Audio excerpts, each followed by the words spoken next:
করিমুল ইসলাম নির্জন, আপনার এই যে আগুন জনম উপন্যাস আমার হাতে আছে, আপনি গল্প গ্রন্থ আছে আপনার, আপনার এই আগুন জনম নিয়ে একটু বলুন। আচ্ছা, আগুন জনম হচ্ছে আমার অষ্টম গ্রন্থ। এটা প্রকাশ করেছে ইত্যাদি গ্রন্থ প্রকাশ থেকে আর কি। এটা হচ্ছে মূলত, এটাও আমি প্রেক্ষাপটকে নিয়েছি আর কি। আপনি জানেন যে 1988 বন্যা হচ্ছে বাংলাদেশের ইতিহাসে একটি বেদনাদায়ক অধ্যায় আর কি। এবং এই অধ্যায় পরে হচ্ছে আপনার 90 দশক। 90 দশক হচ্ছে একটা সংস্কৃতির বিকাশের উত্থান বলি আর কি, যেখানে আপনার যাত্রাপালা, গান, পারস্পরিক সম্প্রীতি, বিভিন্ন সিনেমা দেখা, এগুলো হয়েছে। তারপর 0 দশক এবং বর্তমান সময় আর কি। এই চারটা প্রেক্ষাপটকে নিয়ে আমি আগুন জন্ম লিখেছি। এখানে পাঠক বুঝবে আসলে কোন সময়টা সুখ জনম আর কোন সময়টা আগুন জনম আর কি। এখানে পাঠক নতুনভাবে জানবে আর কি।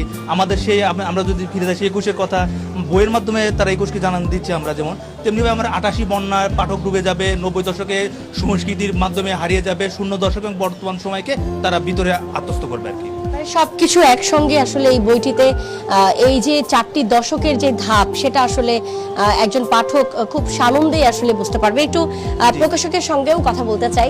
আপনি তারুণ্যের কথা বলছিলেন, তারুণ্যের আবেদনের কথা বলছিলেন। তারুণ্যের আবেদন নিবেদন যাই বলি না কেন, কেমন সমাগম দেখছেন পাঠক হিসাবে, যারা আসলে বই কিনতে আসছেন বা বই খুঁজতে আসছেন?